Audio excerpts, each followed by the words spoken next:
I saw it all, every glance, every tremor, like a story etched in shadows and salt air. This small coastal town was a quiet prison where secrets clung to the mist and whispered through the pines. Anna was a woman who drew eyes, 37, with eyes like a storm at dusk, and a body that moved with a slow, dangerous grace. Her dresses were simple but tight, hinting at curves that could stir trouble under the soft glow of moonlight. Her husband, Greg, was a lighthouse keeper, hands rough from years of tending the beacon, always out late, leaving Anna to fill the empty hours alone. That's when she crossed paths with Nate, her best friend's younger brother, 23. All lean muscle and a reckless hunger in his eyes that burned too bright. I'm just a neighbor watching from my porch, a glass of bourbon warming my hands, seeing life unfold like a tragedy I couldn't stop. Nate was visiting for the summer, staying at his sister's house next door, his laughter carrying across the fence. It was a stormy night, the kind that rattled windows and drove everyone indoors. Anna's house was packed with friends, a small gathering to escape the rain, but the power went out and space grew tight. Nate offered to help set up extra chairs, his shirt clinging to his frame in the humid air. Anna was passing out blankets, her dress catching the candlelight, bearing a sliver of shoulder. I saw her pause, her eyes lingering on the flex of his arms, the way his jeans hung low. It started small, innocent enough to fool anyone not looking close. They were squeezed into the living room, no room to move, and Anna ended up pressed against Nate on the couch, their thighs touching through the thin fabric of her dress.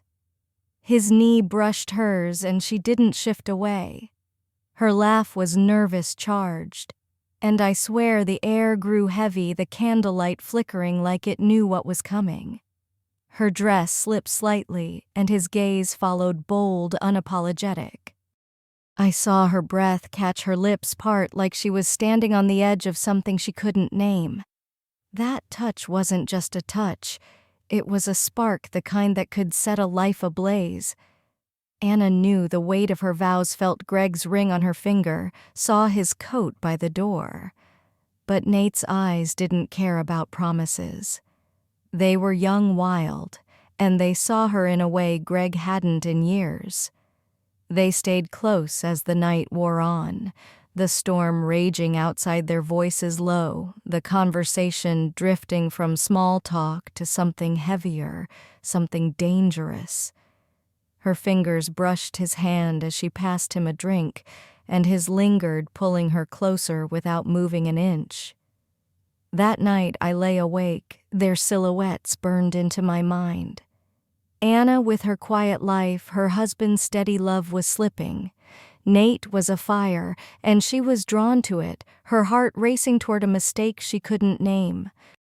I wondered if she'd pull back, if she'd remember Greg's rough hands, the life they'd built together. Or if she'd let herself fall, let the fire consume her until there was nothing left. I didn't know how deep it would go, but I felt it coming, dark as the night, heavy as the tide, a secret that would tear everything apart. The days after that stormy night were a slow dance into forbidden territory. Anna found excuses to linger near Nate, dropping by his sister's house, offering coffee, her dresses a little looser, her smiles sharper, like she was daring fate to notice. Nate played along, fixing things around the yard, his eyes finding her across the fence, his movements slow, deliberate. From my porch I watched it unfold, a story written in stolen glances and unspoken promises, each one pulling her further from the life she'd vowed to keep, the life Greg thought was his. One afternoon, the sky was heavy, clouds rolling in like a warning. Anna was in her garden tending flowers, her dress catching the breeze, outlining every curve. Nate was there helping his sister with chores, his shirt off, skin glistening in the humid air. I saw her watching him, her eyes tracing the lines of his shoulders, the way his jeans clung to his hips. When he caught her stare, he grinned, that reckless grin that promised trouble. She blushed, but didn't look away, her fingers pausing on the roses, her breath quickening like she was already lost in him. They started meeting in secret, quick moments when Greg was at the lighthouse.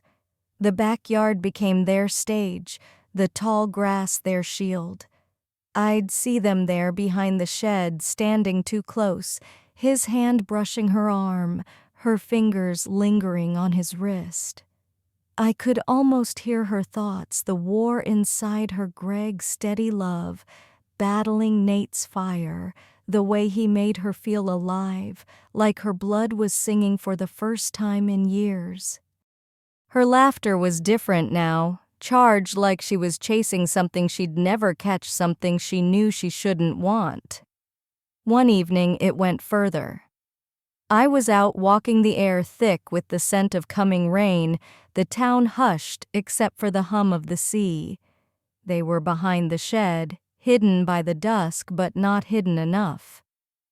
Anna's dress was unbuttoned at the collar, her hair loose catching the fading light.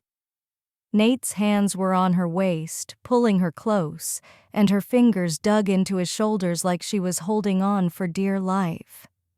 Her breath came in gasps, her eyes half closed, lost in a haze of desire that drowned out everything else.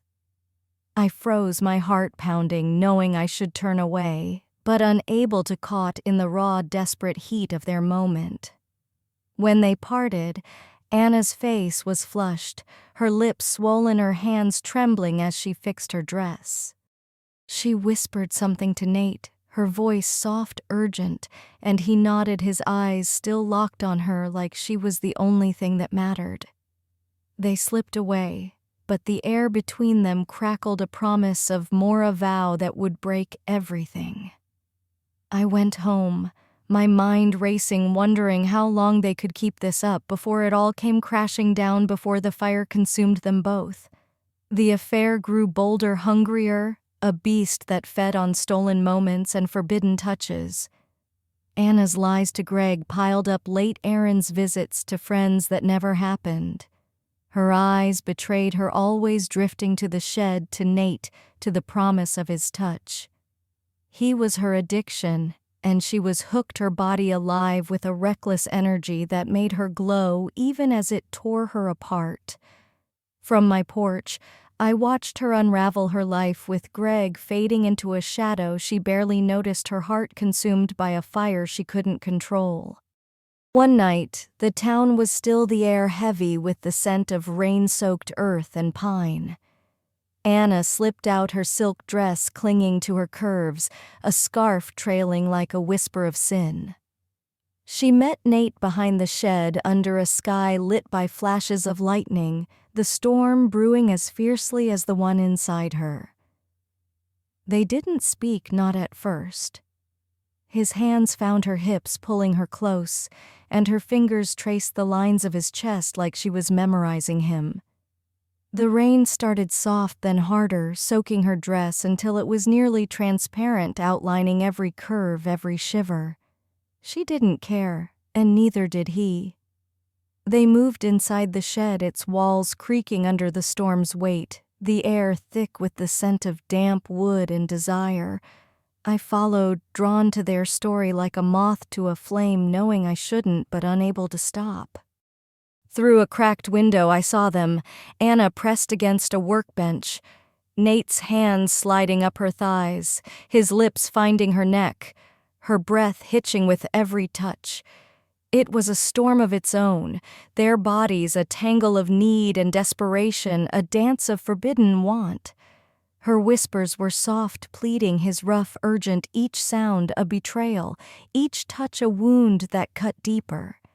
Anna's guilt flickered in her eyes, but it was drowned by desire, by the way Nate's hands knew exactly where to linger, his youth, making him fearless, reckless. The rain pounded outside, masking their gasps, but I felt the weight of it, the sin wrapping around them like a noose tightening with every stolen moment. When they parted, Anna's face was flushed. Her lips parted, her eyes haunted by what she'd done, what she couldn't stop doing. She adjusted her dress, but it was too late. The truth was written in the way her body still leaned toward him, hungry for more. I wondered how she'd face Greg, how she'd sit across from him at dinner, his rough hands offering the same quiet love she was throwing away for a boy who burned too bright. Nate didn't care about the consequences, too young, too caught up in the heat of it all. But Anna knew deep down the cost of her choices. And yet she kept going back night after night, chasing that rush, that moment, when nothing else mattered but the heat of his skin, the way he made her feel alive. It couldn't last. Nothing that burns that bright ever does. Anna's lies grew careless, her excuses thin as the thread holding her life together. Greg noticed, though he didn't speak, his eyes lingering on her when she came home late, her hair damp, her stories fraying. She was torn between the man she'd vowed to love and the boy who made her feel alive, her heart a battlefield where guilt and desire clashed. Nate pushed her further, testing how far she'd go, and she went every time, unable to resist the pull of his touch, the fire in his eyes. One night, it all shattered. The town was asleep, the air thick with fog, the shed glowing faintly from a lantern inside. Anna and Nate were there, their shadows moving in a dance of need, the light casting their sin in sharp relief. I watched from the shadows, my heart heavy with the weight of what I knew was coming. Her dress was on the floor, his shirt unbuttoned, their bodies pressed together in a frenzy of desire, her gasps louder now, her hands clutching him like he was her salvation. But salvation doesn't come from sin, not like that, not in the dark where the truth can't hide. Then Greg appeared. He'd come home early, his truck parked quietly down the street. I saw him first, his face a mask of pain and rage as he reached the shed's door. The lantern light caught the hurt in his eyes, deep and raw like a wound that would never heal. Anna froze her breath, catching her hands falling from Nate's shoulders as the world stopped. Nate turned defiant, but fear flickered in his eyes, a boy caught in a man's game. Greg didn't speak, didn't need to. He just looked at her, his wife, the woman he'd built a life with, tangled in the arms of his friend's brother, her betrayal laid bare in the dim light. Anna tried to speak, but the words choked her, her voice lost in the storm of her guilt. Greg turned and left the door slamming shut, the sound echoing like a gunshot through the night. She collapsed, tears mixing with the sweat on her skin, her body shaking with the weight of what she'd done, what she'd lost. Nate reached for her, but she pushed him away, her eyes wild, haunted by the truth she couldn't escape. It was over, and she knew it. The fire had burned out, leaving only ashes and a broken home, a life shattered by a moment of weakness. This story is real, raw, human, a tale of desire and its devastating cost. Anna's out there living with the pieces of what she broke, carrying the scars of her choices. Nate moved on like young men do, but she'll bear the weight forever. If this hit you hard, smash that like button, drop a comment. Tell me, did she deserve it? Could you resist the fire? Share this with someone who needs a wake-up call, someone teetering on the edge of their own mistake. Subscribe, hit the bell, and dive into our next twisted tale. It's darker, wilder, and it'll keep you hooked until the end.